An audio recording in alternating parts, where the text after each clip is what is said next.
Wanita itu hanya pergi ke toilet di pesawat, namun tidak menyangka bahwa hal itu justru menyelamatkan nyawanya. Saat dia baru keluar toilet dan mau balik ke kursi, pesawat tiba-tiba berguncang hebat, lalu gravitasi hilang dan melemparnya ke udara. Saat sadar, sekelilingnya berantakan. Wanita itu mencoba membuka pintu toilet, namun terkunci, jadi dia mendobraknya. Begitu keluar, dia terpaku melihat hamparan salju luas. Jelas, pesawatnya telah menabrak gunung salju saat terbang. Setelah mencari-cari, wanita itu menemukan keluarganya. Sayangnya mereka sudah membeku menjadi es. Dia berusaha keras menggali jenazah mereka dari salju. Lalu, seorang pria keluar dari pesawat. Hanya mereka berdua yang tersisa, jadi mereka harus saling mengandalkan. Setelah mengumpulkan perbekalan, mereka pun berangkat. Tak lama, mereka sampai di tepi gunung salju, satu-satunya jalan keluar. Mereka terpaksa menuruni tebing, namun bagi wanita yang fobia ketinggian, ini sangat sulit. Kakinya terpeleset, untungnya pria itu sigap menariknya. Mereka sampai di lereng, namun tebing ini jauh lebih sulit dari sebelumnya. Wanita itu pusing melihat ke bawah. Mereka terpaksa bergerak menyamping di anak tangga. Baru melangkah, dia terhalang batu besar dan tak berani maju. Melirik jurang di bawahnya, dia ketakutan hingga tak bisa bergerak. Pria itu terpaksa menarik tangannya. Meski kakinya lemas, wanita itu harus berjuang keras untuk bertahan. Dia berhasil menyeberang, namun tak ada lagi pijakan batu. Mereka terjebak di lereng gunung, sulit maju atau mundur. Di saat kritis, pria itu melompat dan jatuh di atas pohon besar, yang menyelamatkan nyawanya.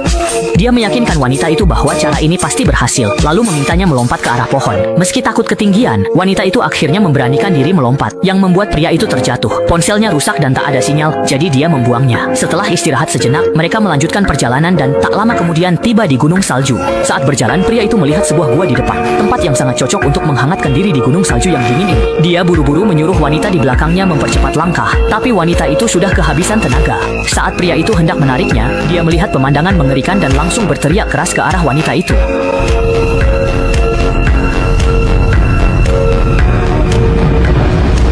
Tumpukan salju yang sangat besar sedang meluncur deras ke arah mereka dari atas gunung.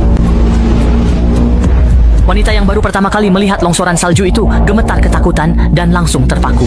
Dalam sekejap, wanita itu tertelan longsoran salju dahsyat. Saat reda, ia terkubur dalam dan hanya bisa meminta tolong dengan napas lemah. Beruntung, pria itu selamat di dalam gua. Teringat nasib wanita itu, ia bergegas menggali salju dengan tangan kosong, namun tangannya kaku membeku dan ia gagal menemukannya. Saat hampir putus asa, pria itu mendengar suara minta tolong. Dia menggali sekuat tenaga, hingga akhirnya wanita itu selamat dan melihat cahaya lagi. Untungnya waktu terkuburnya tidak lama, wanita itu akhirnya selamat. Pria itu memapah wanita lemah itu ke gua. Tak lama, wanita itu sadar. Pria itu mengusap dahinya, syukurlah dia tak demam. Melihat kepolosannya, muncul perasaan aneh di hati pria itu. Ia pun memberanikan diri menyatakan cinta. Tak disangka, wanita itu ternyata juga jatuh hati dan ingin segera menikah. Pria itu merasa bersalah karena meninggalkan lokasi kecelakaan, namun wanita itu menenangkannya. Keesokan paginya, mereka bertekad keluar dari hamparan es. Setelah mendaki pegunungan salju, mereka mencapai area bebas salju. Saat hampir selamat, pria itu bersikeras memeriksa jalan di tepi